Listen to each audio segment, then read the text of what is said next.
Hello students, welcome back to our YouTube channel Rahul sir bio Trivedi. तो बच्चों, हम लोग मॉर्फोलॉजी में क्वेश्चन कर रहे थे और आज चैप्टर को हम आगे बढ़ाएंगे लाइन टू लाइन एनसीईआरटी। तो चलिए बिना टाइम बर्बाद किए आज की क्लास को स्टार्ट करते हैं। अब आज आपका पहला क्वेश्चन है,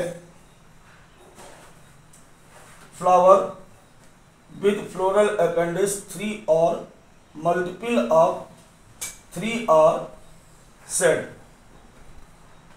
पुष्पांग 3 या 3 के गुणक वाले पुष्प को कहा जाता है टेट्रामेरस, ट्राइरेमस, ट्रिप्लॉइड और पेंटामेरस। देखिए यहाँ पर एक बात समझने वाली है। समझने वाली बात यह है कि सबसे पहले तो यही समझो पूछ क्या रहा है। ये पूछ रहा है कि यदि किसी फ्लावर में जो पुष्पांग हैं वो 3 के क्रम में लगे होते हैं तो क्या कहते हैं। 3 के क्रम का मतलब यहाँ पर क्या है कि जैसे ये फ्लावर है और इस फ्लावर में इस प्रकार से 3 पंखुड़ियाँ हैं, तो इसको क्या बोलेंगे। 3 पंखुड़ियां आपको दिख रही हैं, इसका आंसर बेटा ट्राइरेमस फ्लावर। अब अगर ये 4 होती, सपोज करो ये इस तरीके से 4 होती, तो बेटा इसको हम बोलते क्या बोलते, इसको हम टेट्रामेरस बोलते। अब अगर ये 5 होती, मान लीजिए इस तरीके से ये 5 होती, अब इसे क्या बोलते हैं, हम पेंटामेरस बोलते। तो अकॉर्डिंग टू सेपल्स या पेटल्स या फ्लोरल अपेंडेज, उनकी संख्या के आधार पर इस फ्लावर को हम ट्राइरेमस, टेट्रामेरस या पेंटामेरस कहते हैं। क्लियर हो गया। चलिए बात करते हैं अब अगले क्वेश्चन की। अगला क्वेश्चन है, in hypogynous flower which of the following floral part take highest position, calyx, corolla, androecium और पिस्टिल। हाइपोगाइनस फ्लावर में सबसे ऊपर क्या होगा, पूछा ये जा रहा है। देखो पहले भी हमने बात की थी कि हाइपो का मतलब होता है नीचे और गाइनस का मतलब होता है ऊपर, सॉरी गाइनोसिक। यानी जब ये कंडीशन आएगी, जरा ध्यान से बोर्ड की तरफ देखिएगा। मान लेते हैं बेटा हम कि ये थैलमस है, इस थैलमस पर ये गाइनोसियम लगा है, इस तरीके से गाइनोसियम लगा है। बाकी सारे फ्लोरेट्स जैसे ये कैलेक्स, ये करोला और इसके बाद ये मान लेते हैं हम लोग ये एंड्रोसियम लगे। ये क्या बताया मैंने, ये बताया कैलेक्स, ये क्या बताया कोरोला, ये क्या है एंड्रोसियम और ये है हमारा गाइनोसियम। ये गाइनोसियम है। तो सबसे टॉप पोजीशन पे कौन दिख रहा है, सबसे टॉप पोजीशन पे हमें दिख रहा है, कौन दिख रहा है, गाइनोसियम दिख रहा है, पिस्टिल दिख रहा है।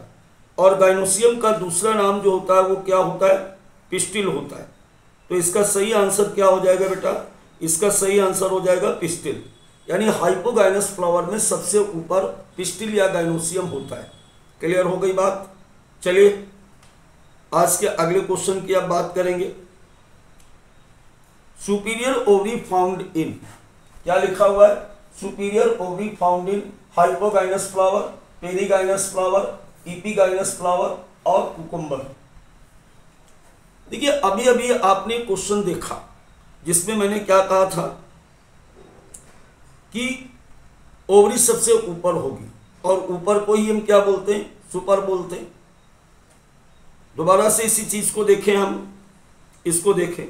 यहाँ पर आपको जो ओवरी दिख रही है वो सबसे ऊपर दिख रही कि नहीं दिख रही? वही क्वेश्चन दोबारा दूसरे ढंग से पूछा गया, in hypogynous flower which of following floral part take highest position. तो ओवरी सबसे सुपर पोजीशन पे लगी हुई है, लगी कि नहीं लगी? इसलिए इस वाले क्वेश्चन पे जब हम आएंगे सुपीरियर ओवरी फाउंड इन पर, बात वही है, तो हाइपोगाइनस फ्लावर बेटा हो जाएगा। हाइपोगाइनस फ्लावर में ओवरी सबसे ऊपर लगी होती है। एक बार दोबारा से देखो इसको, ये हमारी ओवरी है, ये ओवरी है और थैलमस इसके नीचे इस तरीके से लगा हुआ है, ये थैलमस हो गया। जितने बाकी फ्लोरेट्स हैं वो सब इसके नीचे से निकले हुए, इसके नीचे से निकले हुए हैं इस तरीके से, ऐसे। तो ओवरी सबसे ऊपर हुई कि नहीं हुई? तो जो हाइपोगाइनस होता है वही बेटा क्या होता है? वही होता है सुपीरियर ओवरी, उसी को हम कहते हैं सुपीरियर ओवरी। तो जो हाइपोगाइनस होता है उसी को हम सुपीरियर ओवरी कहते हैं। क्लियर हो गया?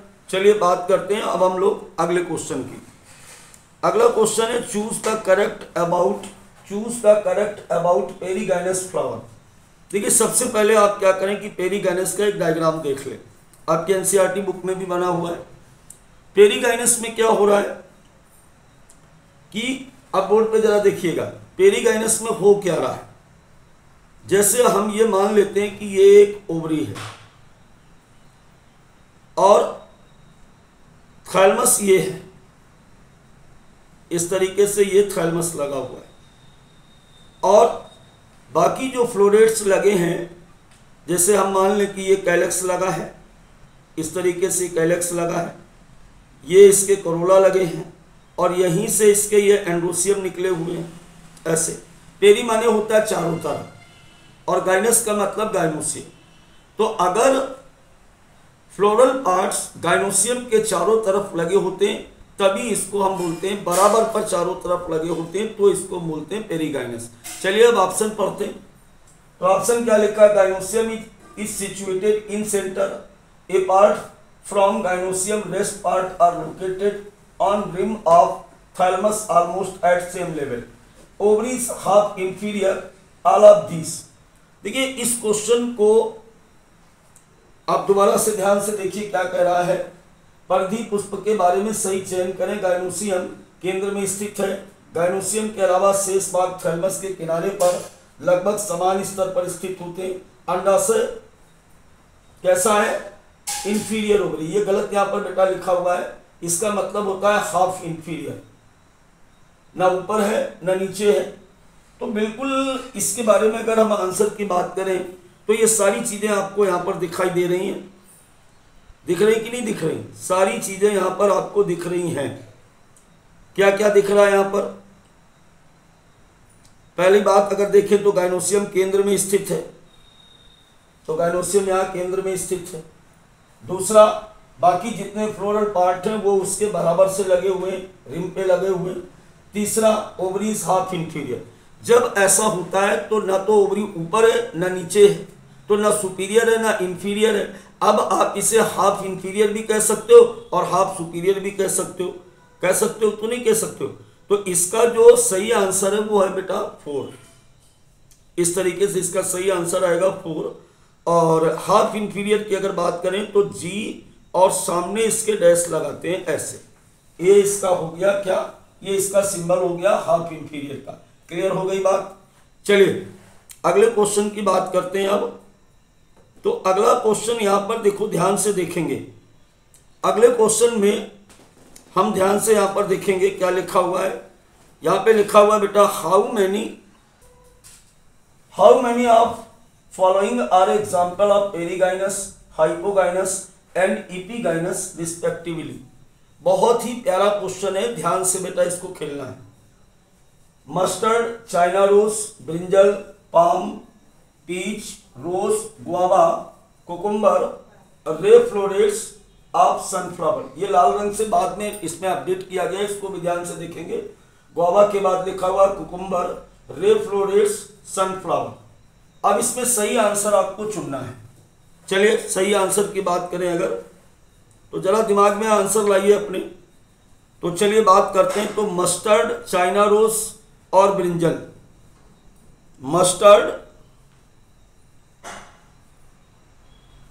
मस्टर्ड, चाइना रोज और ब्रिंजल, ये किसके एग्जाम्पल हैं बेटा? ये हाइपोगाइनस के एग्जाम्पल हैं तीनों। किसके एग्जाम्पल हैं? हाइपोगाइनस के। अब इसके बाद आगे दिया हुआ है पम, पीच और रोज। तो पम, रोज और पीच ये एग्जाम्पल होते हैं पेरीगाइनस के। किसके एग्जाम्पल हैं? पेरीगाइनस के। तो पेरीगाइनस की एग्जाम्पल हो गए यहाँ पर। अब बच रहे हैं तीन, गुआवा, कुकुम्बर, रेफ्लोरेट्स ऑफ सनफ्लावर। ये होते हैं बेटा इपीगाइनस के। ये तीनों एग्जाम्पल जो हैं, रेफ्लोरेट्स ऑफ सनफ्लावर, कुकुम्बर और गुआवा, ये तीनों एग्जाम्पल बच्चों हैं, किसके एग्जाम्पल हैं? इपीगाइनस के। ये किसके एग्जाम्पल हैं? इपीगाइनस के। एक बार दोबारा से देखेंगे तो मस्टर्ड, चाइना रोज, ब्रिंजल, ये किसके एग्जाम्पल हैं? किसके एग्जाम्पल हैं? हाइपोगाइनस के। ठीक है। पाम, पीच, रोज, ये किसके एग्जाम्पल हैं? किसके एग्जाम्पल हैं? पेरीगाइनस के। अब बच रहा है हमारा गुआवा, कुकुम्बर, रेफ्लोरेट्स ऑफ सनफ्लावर, ये किसके एग्जाम्पल हैं? ये है इपीगाइनस के। तो इसका सही आंसर आना चाहिए सेकंड, क्योंकि सेकंड वाले में आप देखोगे तो सेकंड वाले में क्या है? 3 3 3। तो ये बिल्कुल सही है। 3 एग्जाम्पल इसमें हाइपोगाइनस के हैं, 3 एग्जाम्पल पेरीगाइनस के हैं और 3 एग्जाम्पल बच्चों इसमें है इपीगाइनस के। याद रखेंगे, बहुत ही पिकुलियर क्वेश्चन है, बहुत ही अच्छा क्वेश्चन है। चलिए आगे की बात करें। फ्लावर कंसिस्ट ऑफ, एक फ्लावर में क्या होता है ये पूछ रहा है। चलिए एक फ्लावर यहां पे बना लिया जाए। अगर हम फ्लावर को एक यहां पे बना लेते हैं तो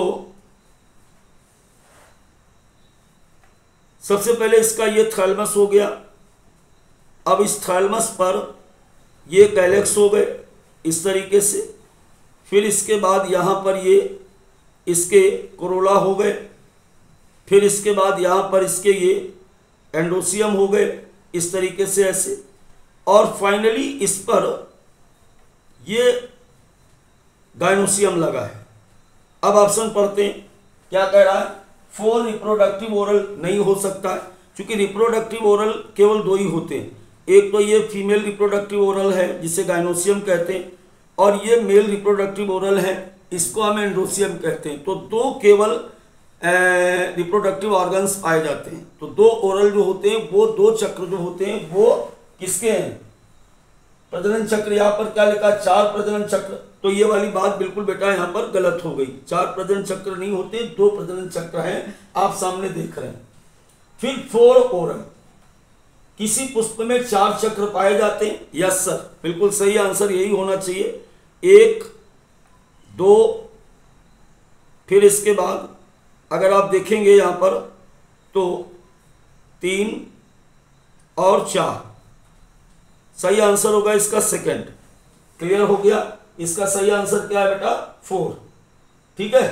4 का मतलब क्या हुआ कि 4 ओरल, ये नहीं कि all of these, all of these नहीं, 4 ओरल। कोई भी पुष्प 4 चक्रों से मिलकर के बना होता है, जिसमें पहला कहलाता बाह्य दलपुंज या कैलेक्स, दूसरा कहलाता करोला या अंता दलपुंज, यह एंडोसियम, ठीक, पुंकेसर, और ये क्या है? गाइनोसियम या स्त्री केसर।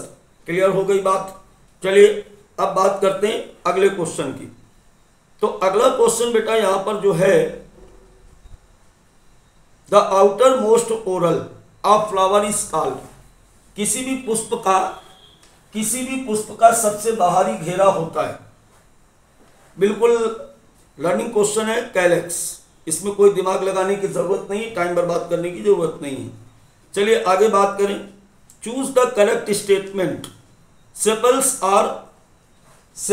Are member of calyx, petals are member of calyx, sepals are plural of corolla, none of this. देखो इसके लिए काम करो आप, इसके लिए इसकी यूनिट याद कर लो, तो इस टाइप का क्वेश्चन कभी आपसे गलत नहीं होगा। बोर्ड पे ध्यान दीजिएगा।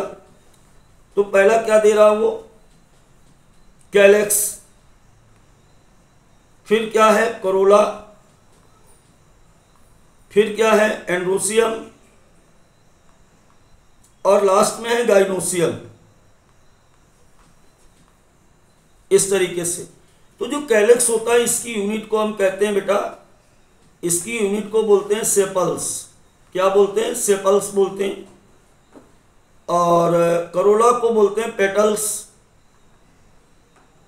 इसकी यूनिट को बोलते हैं स्टमेन, और इसकी यूनिट को बोला जाता है कार्पल। इसकी यूनिट को हम लोग बोलते हैं कार्पल्स। ठीक है, अब आओ क्वेश्चन पर। तो क्वेश्चन पर जब हम आएंगे तो choose the correct statement. Sepals are member of calyx is right answer. Sepals की यूनिट कैलेक्स की यूनिट क्या है? सेपल्स। या सेपल्स जब एक साथ होते हैं तो इनको हम क्या बोलेंगे? इनको हम कैलेक्स बोलेंगे। तो पहला स्टेटमेंट इसके लिए एकदम राइट जा रहा है। क्लियर हो गया? चलिए आगे वाले क्वेश्चन की बात करें। Sepals is united in and sepals are free in condition. देखो क्या कह रहा है, क्वेश्चन को फिर से ध्यान से समझना जरा। उसने ये कहा है, बोर्ड पर ध्यान दीजिए, इसने ये कहा कि जैसे कोई सेपल्स है। अब सेपल्स का डायग्रामेटिक सिंबल आपको बताया था मैंने क्या होता है। जैसे दो कंडीशन है, एक कंडीशन तो ये है कि सेपल्स जो है वो इस तरीके से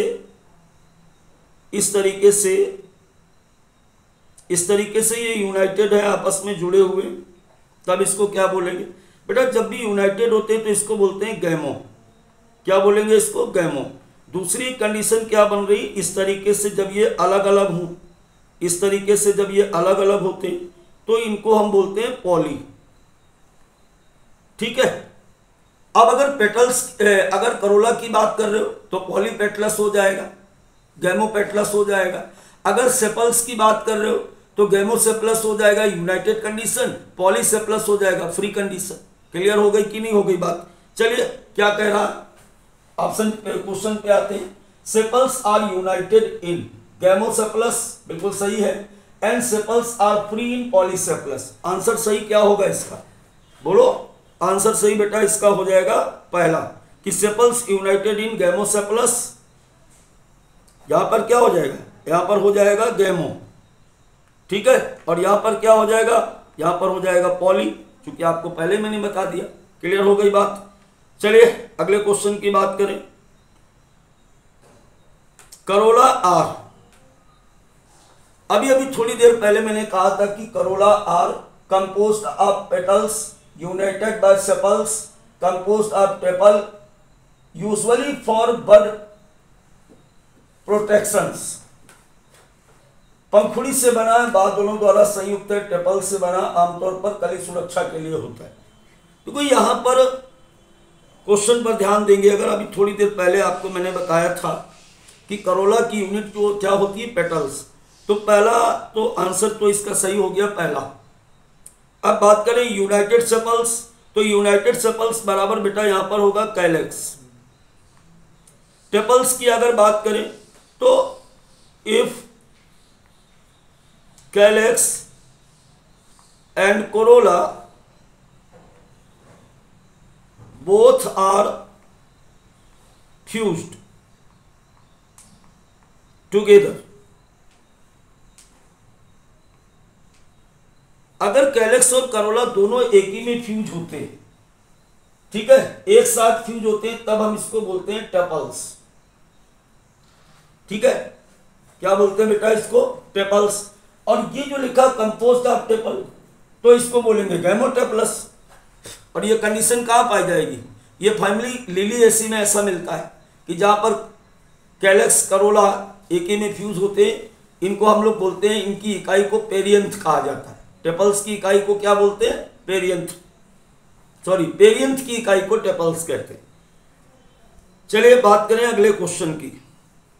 polypetalous is condition with while gamopetalous is for. फिर वही क्वेश्चन आ गया, टाइम बर्बाद ना करें। फ्री पेटल्स बिल्कुल सही है, फ्यूज पेटल्स ये भी सही है, तो पहला आंसर इसका सही हो रहा है। चलिए अगले क्वेश्चन की बात करें। अगला क्वेश्चन है the mode of arrangement of sepals और petals the mode of arrangement of sepal और petals in floral bud with respect to the other member of same whorl is termed as placentation, aestivation, phyllotaxy और inflorescence. देखो यहाँ पर placentation क्यों नहीं होगा? पहली बात तो इसका सही आंसर है एस्टिवेशन। इसका सही आंसर है एस्टिवेशन। किसी भी पुष्प पर कैलेक्स अथवा करोला के लगने की व्यवस्था को, कैलेक्स अथवा करोला के लगने की व्यवस्था को हम कहते हैं, क्या कहते हैं? इसको एस्टिवेशन कहते हैं। चले तो चलिए बेटा, हम लोग बात कर रहे थे कि इसका आंसर सेकंड सही होगा। अब प्लासेंटेशन क्या है? किसी भी फ्लावर में प्लासेंटा के लगने की व्यवस्था को प्लासेंटेशन कहते हैं। और ये पूछ रहा है किसका? Mode of arrangement of sepal and petal. तो पहला वाला तो बिल्कुल नहीं होना, होना ही नहीं है, क्योंकि ये तो प्लासेंटा के अरेंजमेंट की बात कर रहा है। फाइलोटैक्सी अगर बात करें तो लीफ अरेंजमेंट को हम फाइलोटैक्सी कहते हैं। इन्फ्लोरेसेंस, फ्लावर अरेंजमेंट को इन्फ्लोरेसेंस कहते हैं। चारों ऑप्शन यहां पर क्लियर हो गए, आपके बात समझ में आ गई। चलिए, किसी भी पौधे के पुष्प पर जो कैलेक्स और करोला, बाह्यदलपुंज और अंतःदलपुंज के लगने की जो व्यवस्था होती है, उस व्यवस्था को हम कहते हैं बेटा, क्या बोलते हैं? अगले क्वेश्चन की बात करें तो कील प्रेजेंट इन, क्या कह रहा है? कील प्रेजेंट इन वेलवेट एस्टिवेशन में, एम्ब्रिकेट एस्टिवेशन में, पेपेलियोनेसियस में और ट्विस्टेड में। आपको एक फार्मूला बताया था मैंने कि कोरेछ में तो कोरिस्पर्शी अंदर बाहर व्यवर्तित, एक अंदर एक बाहर शेष व्यवर्तित इम्ब्रिकेट, और एक ध्वजा। क्या बताया था मैंने आपको? जरा ध्यान दीजिएगा। एक ध्वजा, दो विंग्स, दो कील बराबर वैक्सिलरी। ये है बेटा कील, ये कील है, ये विंग्स हैं, और ये हमारा होता है, इसको हम स्टैंडर्ड भी कहते हैं। क्या बोला मैंने? स्टैंडर्ड, या इसको फ्लैग भी कह देते हैं, इसको फ्लैग भी कहते हैं। अब क्वेश्चन क्या कह रहा है? कील प्रेजेंट इन, तो ये जो वैक्सिलरी बताया था ना, इसी को हम पेपेलियोनेसियस भी कहते हैं। इसका दूसरा नाम है बेटा वैक्सिलरी एस्टिवेशन। क्या नाम बताया इसका दूसरा? वैक्सिलरी भी इसको कहते हैं, और इसे पेपेलियोनेसियस भी कहा जाता है। तो दोनों बातें यहां पर क्लियर हो गई। चलिए, अब इसके बाद बात करें अगले क्वेश्चन की। In pea find odd one out. मटर में बेजोड़ खोजें। स्टैंडर्ड सबसे बड़ी पंखुड़ियां हैं। Standard overlap the two lateral keel are smallest anterior petals, keel are fused. मटर में बेजोड़ खोजें। स्टैंडर्ड सबसे बड़ी पंखुड़ियां हैं। स्टैंडर्ड दो पार्श्व कील को ओवरलैप करती यानी ढके रहती हैं। कील सबसे छोटी अग्र पंखुड़ियां हैं। कील जुड़े हुए हैं। देखो यहां पर ऑप्शन मेरे हिसाब से दो सही है, कील जुड़े हुए भी हैं और ये पार्श्व कील को ओवरलैप भी करता है। लेकिन नीट के नियमानुसार यहाँ पर जब दो क्वेश्चन सही होते हैं, आंसर सही होते हैं, तो जो पहला होता है उससे माना जाता है। तो बेटा इसका सही आंसर क्या है? इसका सही आंसर है स्टैंडर्ड ओवरलैप टू लेटरल कील। देखो ये स्टैंडर्ड है, बोर्ड पर ध्यान दें, ये स्टैंडर्ड को ही हम अभी कह रहे थे फ्लैग कहते हैं, और ये इस तरीके से कील को ओवरलैप करता है। बात ये भी सही है कि ये आपस में जुड़ी हो रहती हैं। ये कील आपस में देखो जुड़ी हैं, और ये विंग्स हैं, और ये आप जो देख रहे हो इसी को हम स्टैंडर्ड या फ्लैग कहते हैं। अभी बताया था कि नहीं बताया था? बोलो, इसी को फ्लैग कहते हैं कि नहीं कहते? तो इसका सही आंसर क्या जाएगा? इसका सही आंसर जाएगा सेकंड।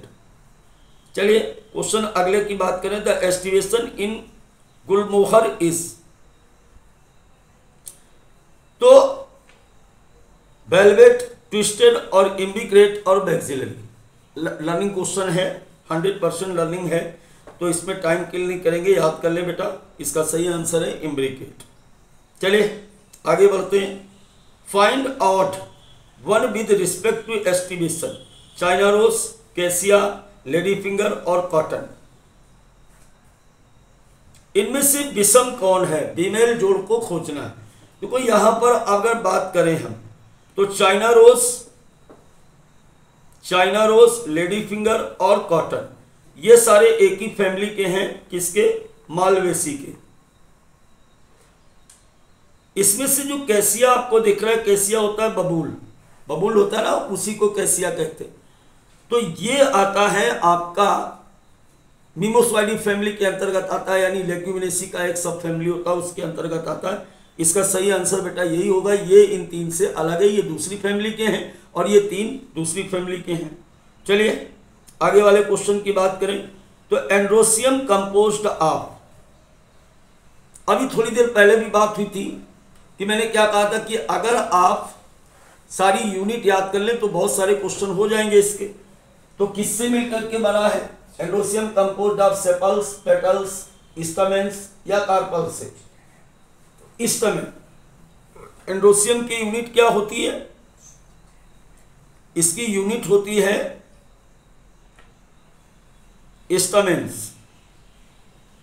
देखो यहां पर अगर आप बोर्ड पर देखें तो एक जैसे ये बना है, एक जब बना होता है तो बेटा इसको हम स्टमेन कहते हैं। और अगर यही पूरे बंच में लगे होते हैं ऐसे, जब ये बंच में लगे होते हैं तो इनको हम बोलते हैं एंड्रोसियम। ठीक है, ये हो गया हमारा एंड्रोसियम। और अगर एक की बात करें तो इसको हम कहते हैं स्टमेन।